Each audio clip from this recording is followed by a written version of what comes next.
everybody. Welcome to the Coach's Journey podcast. Robbie here, joined again by Ruth Saville. Hi, yeah, me again. Yeah, for another part in our series this autumn about or fall if you're in the USA or other parts of North America. Like a bit of information that I don't have, Ruth. What do they say in Canada? Who knows? Oh yeah.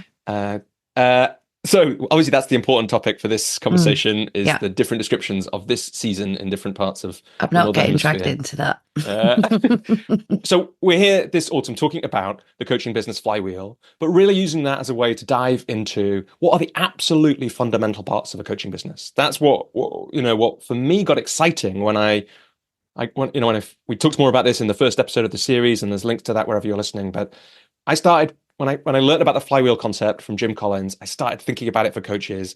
And when I got excited about it, when I got really excited about it, is because I had this sense that it might be possible to have both a flywheel, which is a virtuous circle that you create in your business so that it keeps growing. And again, you can go to thecoachesjourney.com and click on the coaching business flywheel buttons, and you'll see a picture of this so you can get it in mind.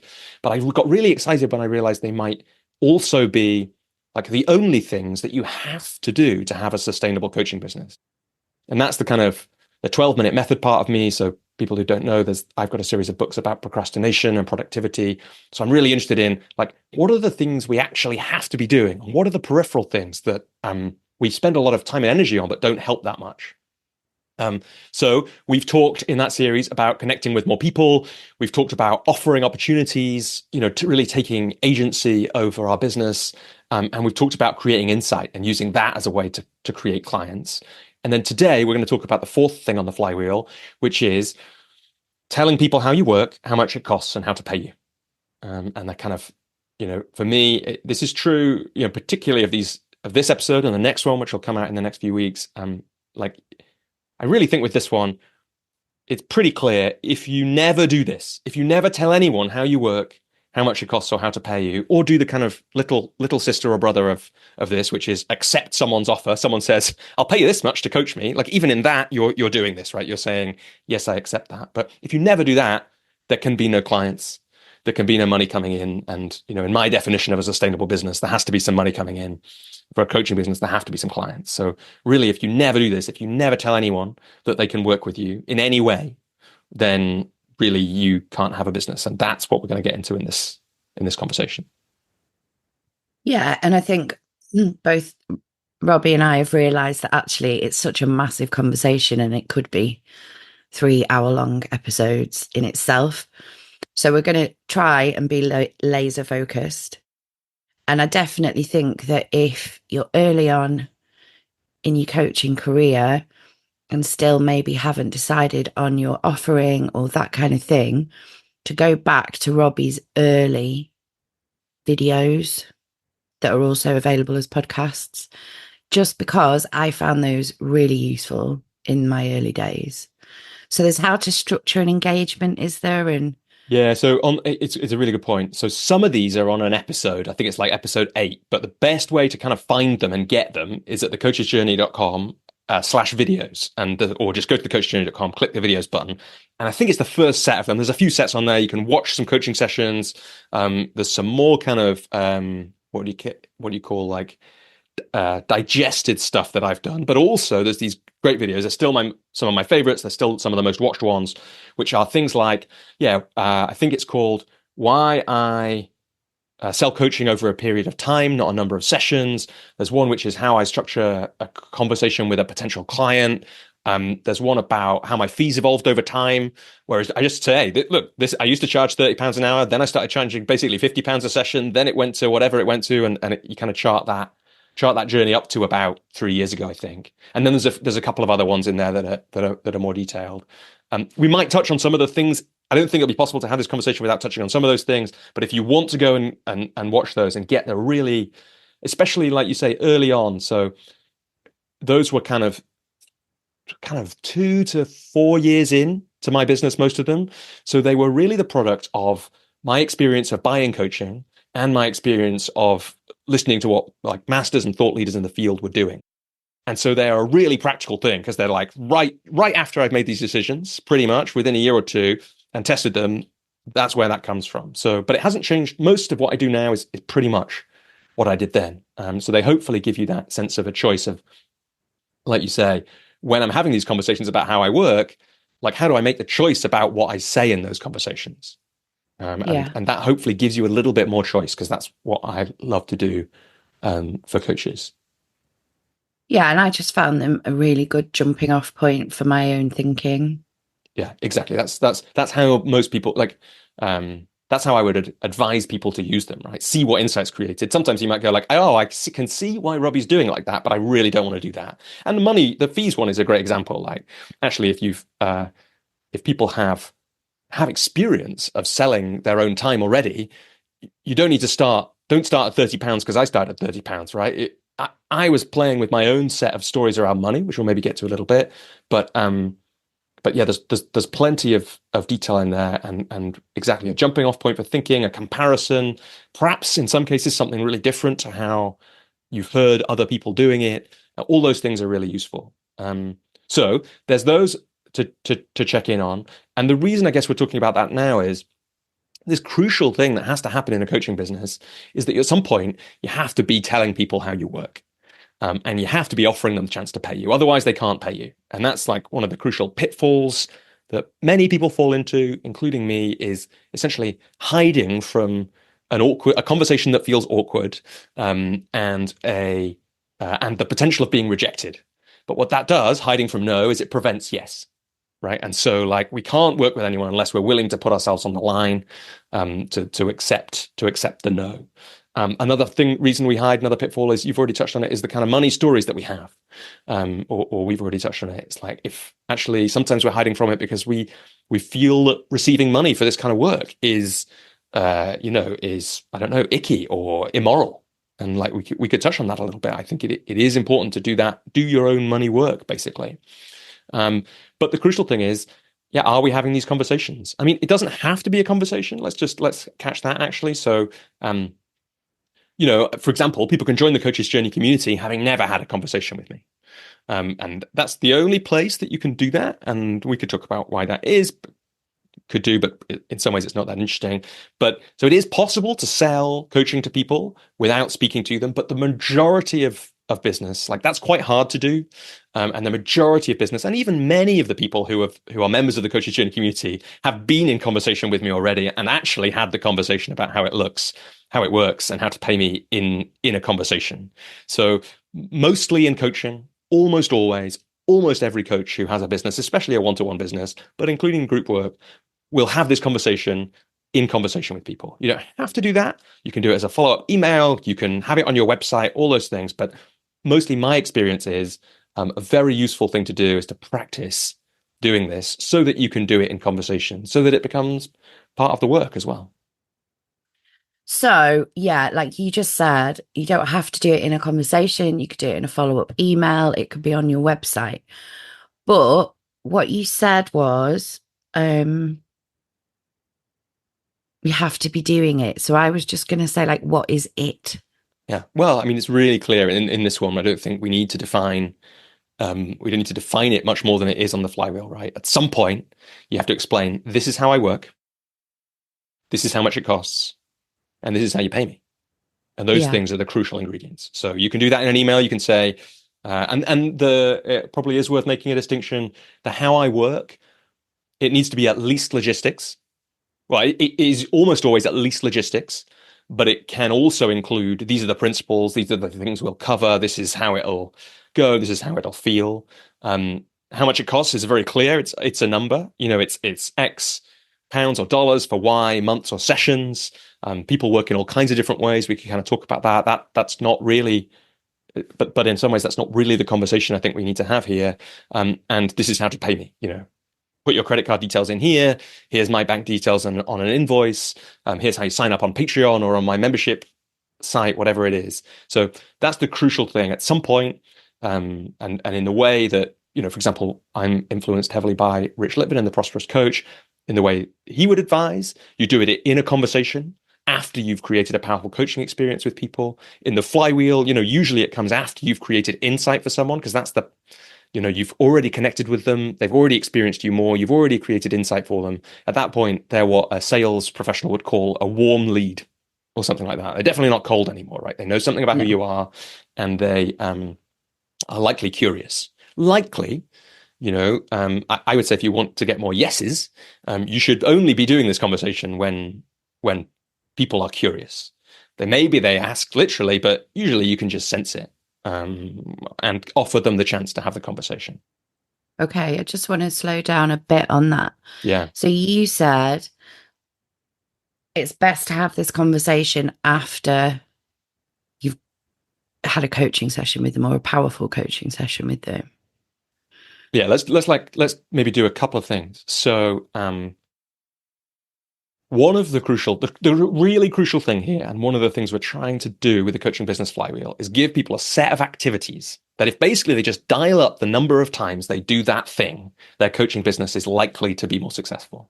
So generally, for every coach listening, this is like a truth. Every salesperson ever has been taught this, and every good one, and every good one knows this, like really at their core. There is a numbers game element to this. If you want more clients, the more times you have said, "This is how we work. This is how much it costs, and this is how to pay me," the more likely you are to have more clients. And then within that, right? So we can talk about that and how we might, one of the insights I had recently was to shift the default or the default. So like we might have a default to not say that to people when we are interacting with them. We might want to play with, and we could talk about the 90-day money game. I think that's one of the ways I did it. How do you change that default, so that we are saying it more? And then there are a whole lot of things we might want to do to make it more likely that people say yes. So there are those two distinctions here. And I think in particular in this conversation, we want to make sure we're helping people do it more and giving people the practical ways to do that.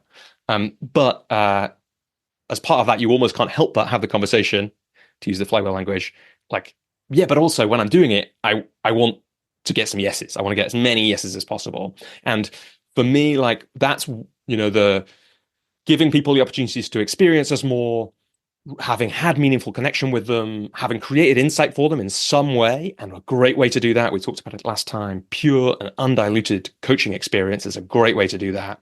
That builds the trust in that person so that when you say, this is how I work, how much it costs and how to pay me, they're more likely to say yes. I gave the example of the last time. People can listen to it in a longer version of the story, but essentially I'd never worked with Rich Litvin when I signed up for his £10,000 group program.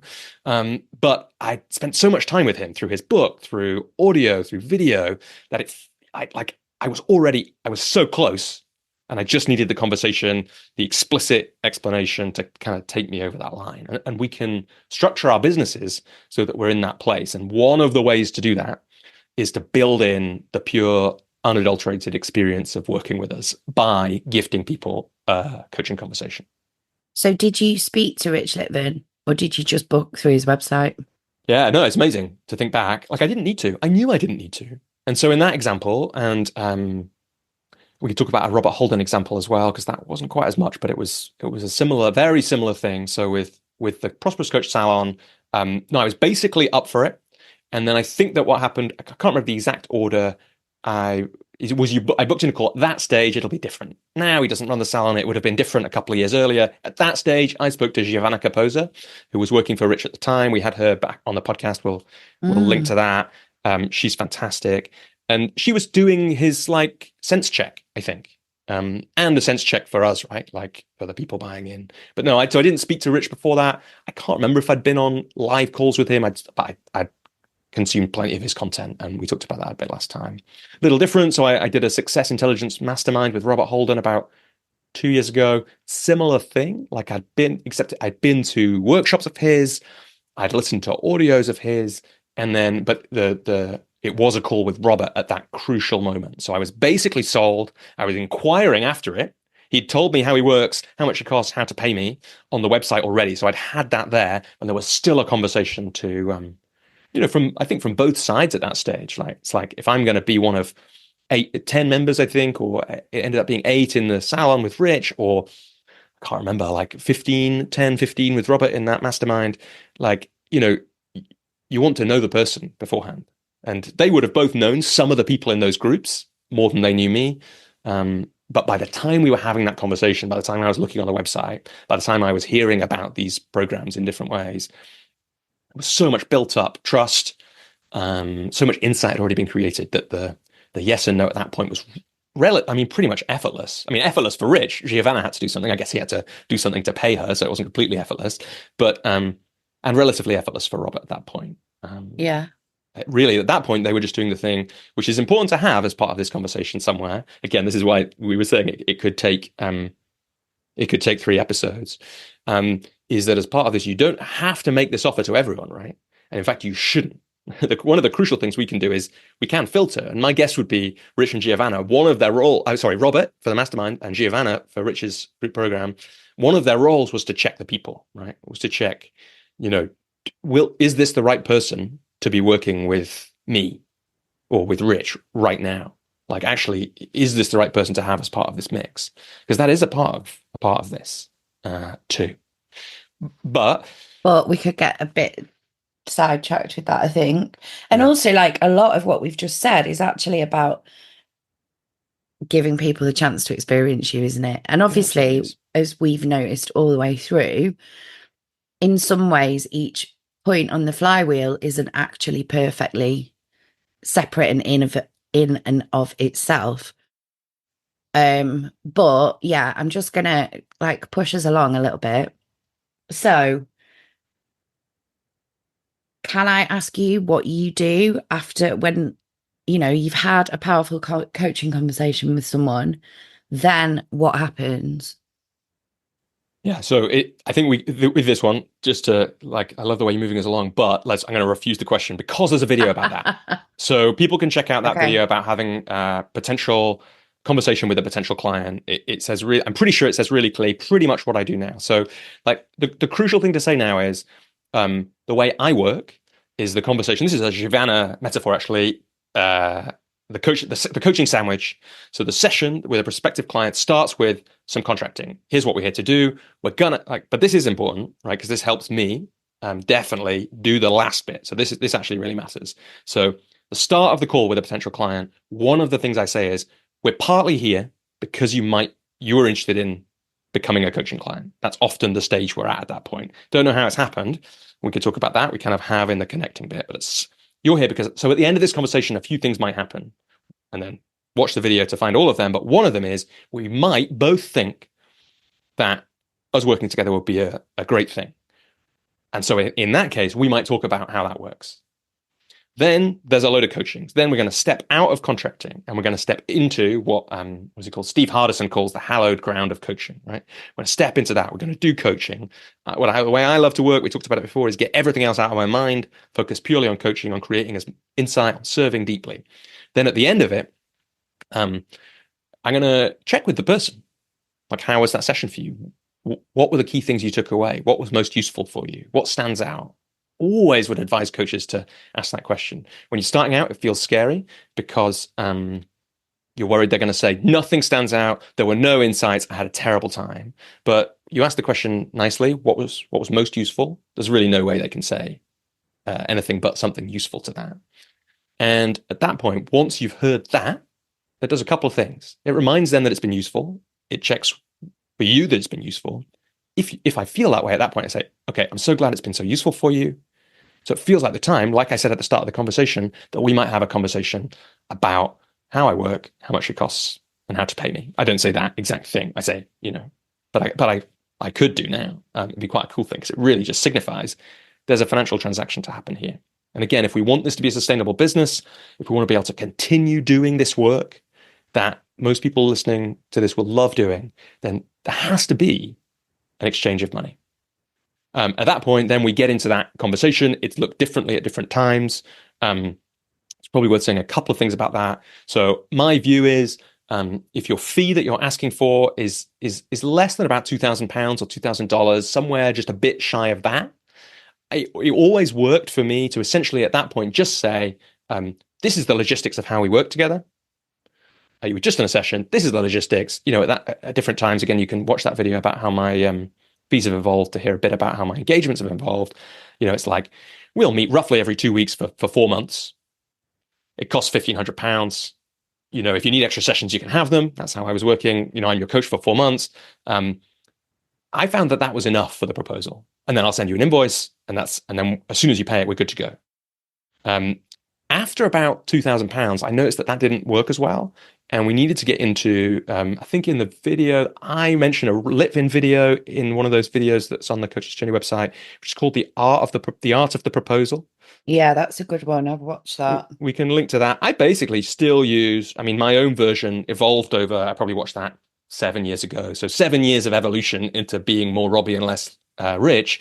But it's, those principles are so good. And at a really high level, that's essentially saying, the way I do it is I say, I don't know exactly what we're going to cover, but most of the people who I do work with in an engagement like this, at some point will touch on these 5 areas. And the 5 areas I use are sometimes the same as the ones Rich uses, because, he does amazing work and he works with similar people to me. And so we can say that. But sometimes I'll say slightly different things. So there's that. But let's go. I want to go if it's okay with you, one step back from that. So because for me, the crucial kind of, one of the crucial things is, how do we shift our energy around having this conversation? So the kind of pitfall is people are hiding from it, right, in some way. So we're not having the conversation enough. There's 2 reasons for that. One is we're not feeding the flywheel enough. So we're not getting enough connections. We're not giving enough people experiences of us. We're not creating enough insight, right? But the other is when we get this conversation and we get the opportunity to talk about how we work, we hide from it. And the crucial move for me in that came from my work with Joel Monk. So there's an interview with Joel back in episode 6. So I don't know how much we talk about it there. And he used a Rich Litvin tool called the 90-day money game for me. And the 90-day money game, to give it a really high, you can do this as a static experience with a set of videos and classes that Rich sells these days. If there's a chance to do it live with him, where he does some live calls, I would take that one. I would try to do it this year, actually, because I was like, I want to put some money into my business. The money game would be a great way to do that again. But he broke his hand, so he cancelled it. And essentially the idea is this. You think about how much money you would love to make from coaching over 90 days. Then you times that number by 3 or 4. Now, interestingly, I've found that whenever I've checked it, I haven't checked it for a few years, my proposals, which is the prosperous coach way of talking about telling people how you work, how much it costs, and how to pay you, I get roughly 1 client for every 3 or 4 proposals. So it's not a coincidence, I don't think, that's the way Rich structures that money game. So you times the number of the amount of money you want to make from clients by 3 or 4. That's your target in 90 days to make in proposals. Okay. So you then track how much have I made in proposals, make it into a game, because you need to take these kind of challenges seriously, but not too seriously. So it's good to have a kind of visual representation of this. I should have got it out, so I could have shown it for the video people. Still got it somewhere in that cupboard behind me. This giant, Blue Peter-esque thermometer, charity fundraising thermometer that I colored in as I went. Amazing. And the crucial thing about this crazy target, as long as you can hold it seriously, but not too seriously, is that it begins to do a thing that I only really caught this when I was working with a coach recently, and we were playing with a similar game, similar idea. How do we get him having these conversations more? And I realized the crucial thing is, for most coaches starting out, the default in a conversation, like I said before, is to not talk about how we work, how much it costs, and how to pay us, unless we get really strong signals that someone wants to work with us. So we've got a very high bar for entry to have that conversation. The good thing about the money game is you start looking at it as for me, it was I'd love to make £20,000, which meant that my target was £80,000 in proposals. I don't know. At this point in my coaching, this was 2016, I think, or 2017. I probably hadn't, I doubt I'd made £10,000 of proposals up to that point. I certainly wouldn't have made 20,000. So to make 80,000 was a truly nuts idea to me. Yeah. But then you start looking at it and you think, if I'm taking the game seriously, I have to basically make a proposal at every opportunity. Mm. But if we're playing this with real integrity, it's not quite that, right? It's it's actually the default is I'm going to make a proposal unless I get a really strong signal that that's a bad idea here, right? Because that's when we get out of ourselves. We stop enjoying the game. If we're really breaching our values, we're just forcing a proposal on someone for the spirit of the game, then we've kind of lost sight of the point of the game. right? Which is to learn about ourselves, to learn about making proposals, to learn about money, and to get more comfortable with different numbers. That game also really helped me. So the idea is, how do we get from the default is, I won't make a proposal unless I am 98% sure someone wants to have the proposal, to a place where we make the proposal unless I'm like 98% sure that They they don't. they don't want it. Yeah. It feels bad, or I don't want it. Either of those actually is great. So that's a kind of crucial part. And how do we get to that place is practice, right? We get practice. In the end, what we're looking for is a compass that tells us, I believe I could do really powerful work with this person. I really want to do it. And therefore, I'm going to have this conversation. In the end, that's where we want to get to. But to get there, we have to first stop being someone who avoids and hates these conversations and start being someone who is comfortable to have them. The other thing the money game did for me is it made me quickly look at the numbers. If I'm going to get to 80,000 in proposals over this time, I'm currently making £600 proposals. I can't do that maths now, but it is a lot of proposals that I would have to make. An unmanageable number given the people in my flywheel pipeline at the time. So what has to happen? The number has to change, right? And so over a couple of proposals, I realized I could get to £1,500. I didn't feel horrible about that. And that suddenly made that whole thing, it's still hard, but not impossible. Mm. And that price point thing, it's worth saying, there's a beautiful thing that Julie Starr said when she came on the podcast. We might have said this in this series before, but it's just so good it's worth repeating, which is something like, you should be charging an amount you'd be delighted to receive, but not astounded to receive. Yeah. Right. And £1,500 at that point was about that for me. Yeah, I think that's such a good compass. Right. And so ask yourself that. I mean, everyone listening, new or experienced coach, can ask themselves that right now. Like, maybe more likely in the field of coaching, it's not true in every industry, but more likely than not in the field of coaching, you are undercharging for your work. Like, more likely. You may not be undercharging for the people that you're speaking to, because that's a thing to take into account as you price yourself. Like, no one has a budget for coaching. And so everyone's going to have to, unless you're a company.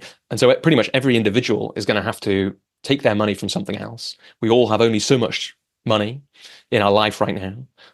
It's not quite true, because sometimes money appears as if from magic, from nowhere. I've had that before. I had a client once who really wanted to work with me, but it just wasn't going to work. And I couldn't or wouldn't at that point go down as low as it would have needed.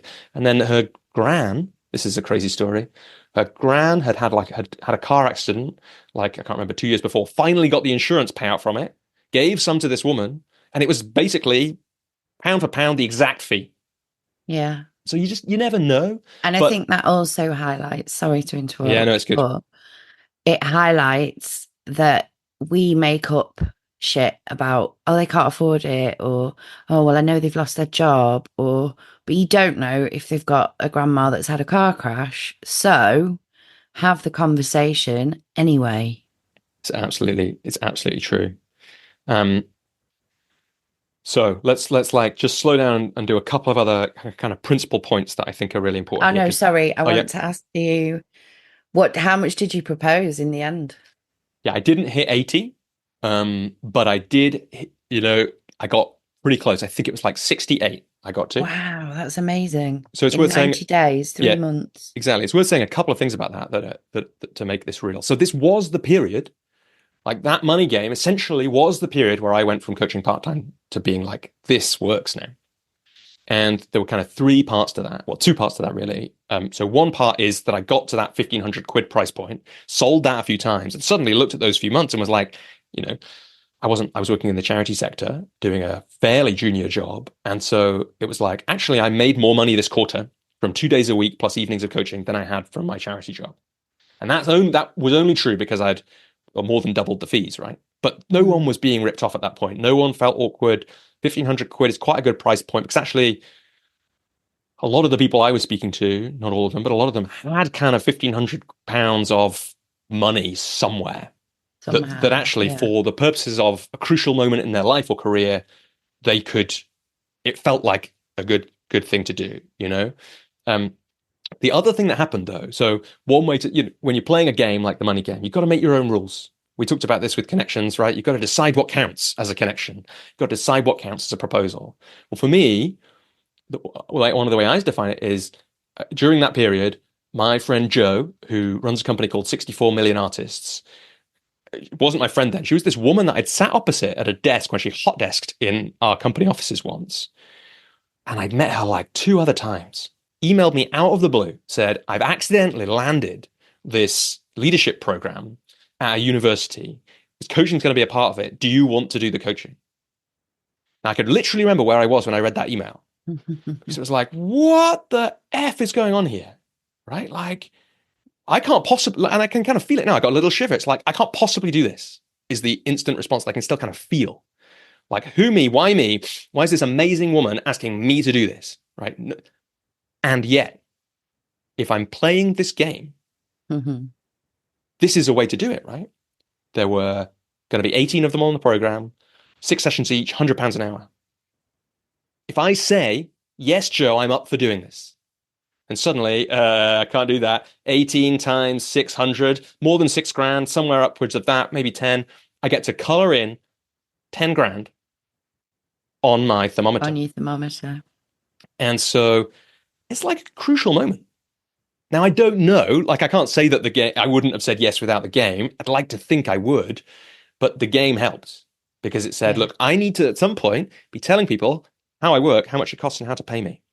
And in this way, I was saying, for you, Joe, and these people at this university, how I work is 6 sessions over 6 months, £100 each.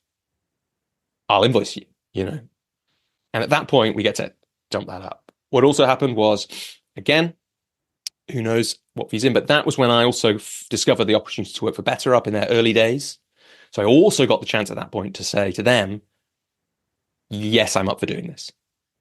And that means I can color in a load more.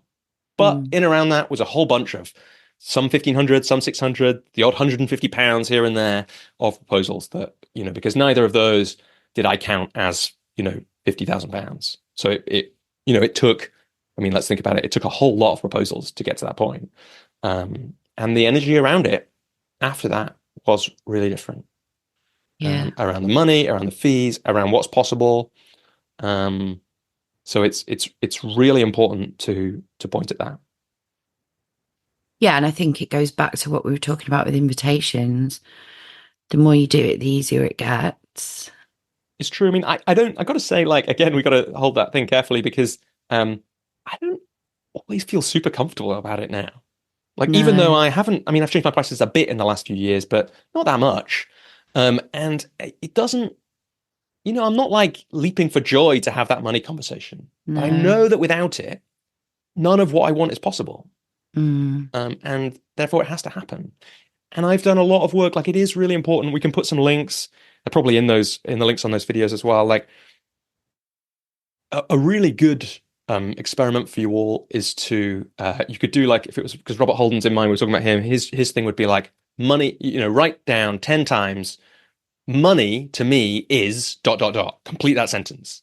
If everybody does that, you know, like, you'll just and then leave it for a few hours, then look back at it, you'll be shocked at what money is to you. And I was learning about what money was at that point. My brother had done this great research into it and written these, like, for me at the time, really powerful articles. You know, essentially the 2 headlines that I always remember are, you know, money is a measurement tool. So you can think of pounds as being the same as inches. It's just telling us how we are measuring the value of something. It's certainly not evil, right, in that respect. People do all kinds of things in pursuit of greed, right? But you don't need money to do that. That's just a part of human experience. So it's that. And the reason it really exists, this was his take anyway, was to make it easier to do exchanges. Because, like, you might decide that a bag of grain was worth 2/3 of a goat. But if you don't have a bag and a half, then you're going to have to cut the goat up. And maybe you want a live goat. And so you need something, proxy for goat. And so you end up with a certain number of pounds. Well, back in the day, I don't know what it would have been, copper pieces or whatever. Will you link to those articles? Because I'd quite like to read them. Yeah, we can put them in the show notes where people are listening at thecoachesjourney.com. Yeah. And also, on a similar note, and I offer this very lightly because I've then, since reading it, heard some not particularly great things about the author, although I've no idea whether they're true or not.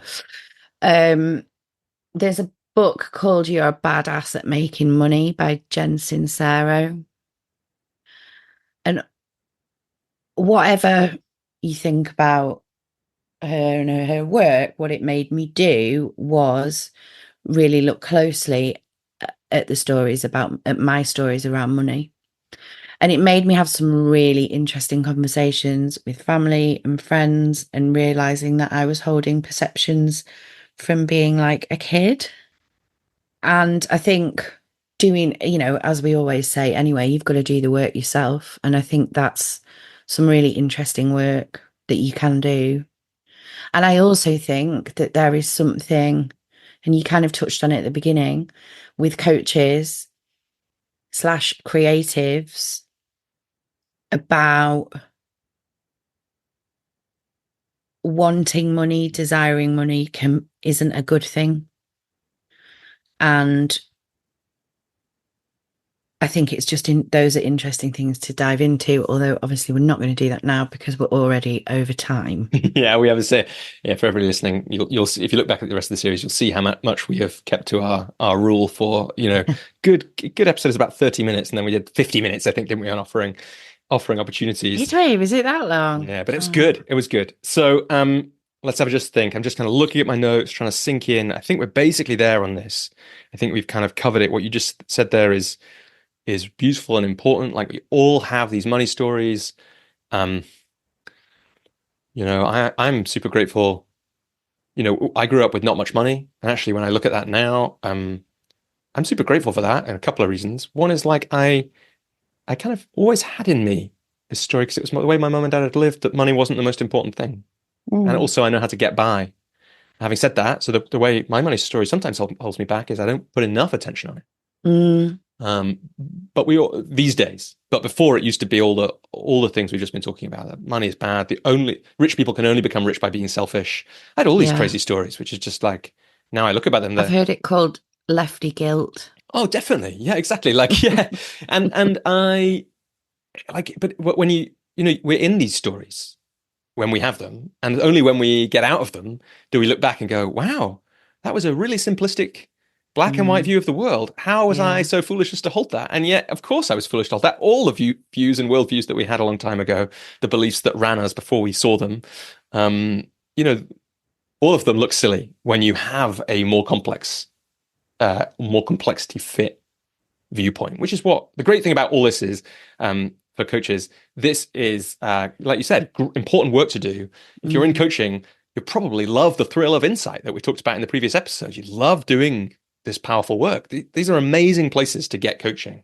And that's probably the last main thing I think that I want to talk about. So I remember sitting on a supervision call with some coaches that I was running the supervision call years ago, and there were 3 or 4 of them, I can't remember. And we weren't talking about, in this conversation, we weren't talking about the detail of their coaching sessions, because they had a load of questions about this stuff we're talking about how to work as a coach, how to have this conversation. And so we were doing that. And I could feel that something was weird for me about it. I was like, something's off about this. Why is this confusing to me? And then I realized it was because not a single one of them had ever bought coaching. And if any of them had bought coaching, they would be able to, loads of their questions would have gone, because they would have had a first-hand experience of how other people do it, but more importantly, how it is to receive those things. So I mean, there's an article about this on thecoachesjourney.com somewhere. Hiring a coach is one of the most important things and valuable things you can do to grow your coaching business. And it doesn't really matter who you hire, because it does, because if you're going to do good money work, we can talk about this a bit next time, like the quality of the work can be transformational, like most coaches know that. But just because then you've been through what it's like to be a client. And you can, I really constructed mine. So the reason, I think I probably say this in that video about working with people for a period of time instead of a number of sessions, is I shopped around for a coach, not that much, but met 3 or 4 after I'd completed my training, and one of them sold coaching in that way. And I was like, this is spending more money than any of the others are charging. This just feels like it's like amazing for me at this time. And that was also when I kind of experienced some parts of the prosperous coach approach for the first time, i.e., that gift of the powerful coaching session. It's like, the difference between that and this other guy I met who, we had this really long conversation, and I was like, "So can you tell me, is this what coaching with you is like?" And he said, "No, it's nothing like this." That was what he actually said, and I was like, "What? Okay, I mean that's fair, but 2 hours I'd been with him, and so it's absolutely fascinating." It does blow my mind that there are coaches who've never been coached. Yeah, and I mean, for so many reasons, but particularly for this bit, because the other thing, if we go back to the kind of the thing we're not diving into in detail in this conversation, that sense, what are the actual things you're saying? Like, this is how I work, this is how much I charge. Like, all of those things can be designed based on the experience that you've had of being sold to and of working. And so the only ways we learn that is by doing it. And then when we are having these conversations, this is how I work, it's a really powerful thing to say, actually, I didn't used to work like this.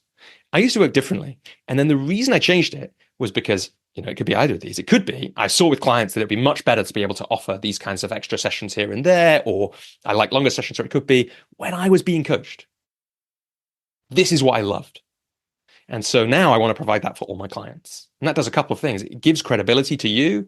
It actually gives credibility to you. You have more credibility if that's true, because you have that personal experience. But also it gives them this sense of trust. It's like, right, this person goes through it. They know what it's like to be where I am. And therefore they might be able to help me get where I want to get to. Yeah, that's a good catch. And then the last thing I want to say is this lovely metaphor. So we had Toku Mukri on the podcast twice. Both times he talked about books that are just about to come out.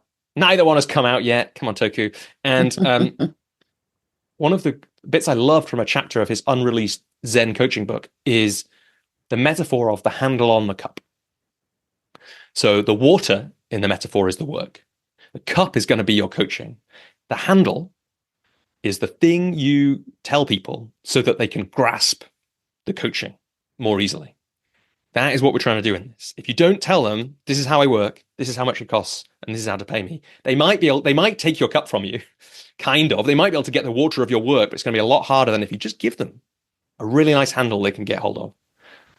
And we've talked in this conversation about loads of ways that people can do that. Yeah, and also just to flag that I found the earlier Toku episode really useful in regarding selling. Yeah, he has great thoughts on that. Definitely check that one out. We touched on one of the other calls in the series, I think, didn't we? About he has several conversations as part of his enrollment process, and I think that's really interesting. So yeah, we'll put links to that everywhere. I think as well with this one, like, if people listening have got questions, I think get in touch. Yeah. Because it's so huge, and someone might listen and go, but they didn't even touch on X, Y, or Z. And I think it'd be really helpful for us to know where people might want a deep dive. Yeah, that's really true. And both between, say, us or other host members, but also what are the things you want us to be asking guests when we have them on to ask them about these topics. So I think that's a great point. The other side of this is there are so many choices that come from the question, how am I going to talk about how I work, how much it costs, and how to pay me, that this is a thing to take to your coaching.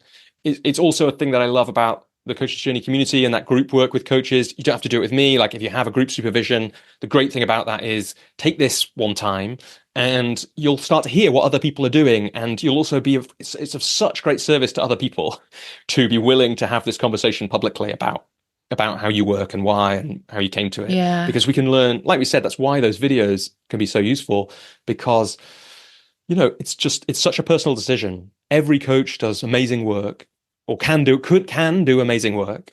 And the question is, how do we get more of you doing more of the amazing work, or more of us, right? How do I get myself? I'm always asking myself that question, doing more of the amazing work. And it's going to be a unique answer for everybody. So it is also why it's important. So ask us the question so that we can know what topics we've kind of skimmed over too much here, but also take this to your coaching, wherever that might be. Yeah. And interestingly, it's made me think, and you don't have your prices on your website. Obviously you do for the community. Yeah.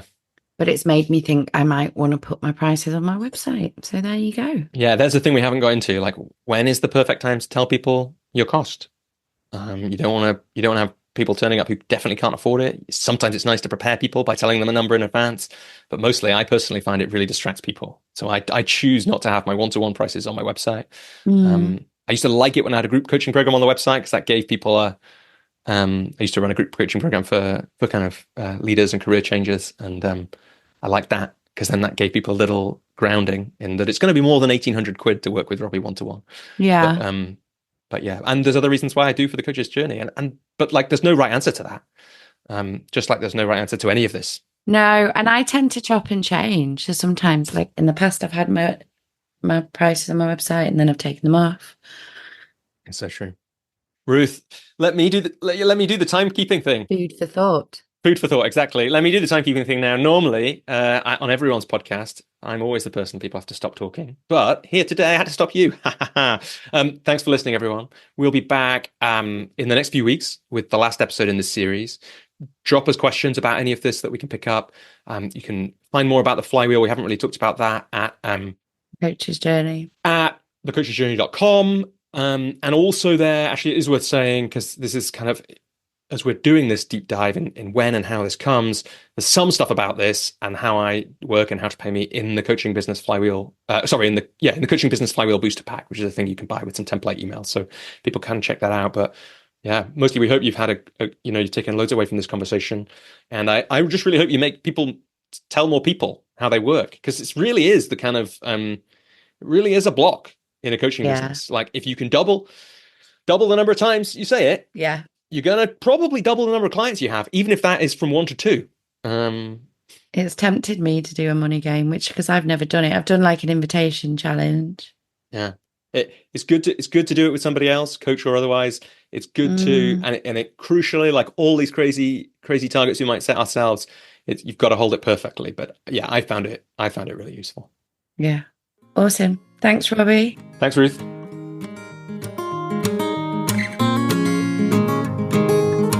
Hi everybody, Robbie here, and just a few quick things to share with you before you go on to the rest of your day. Thanks for getting all the way to the end of this episode. I'm imagining that means you think the work we're doing is important and valuable.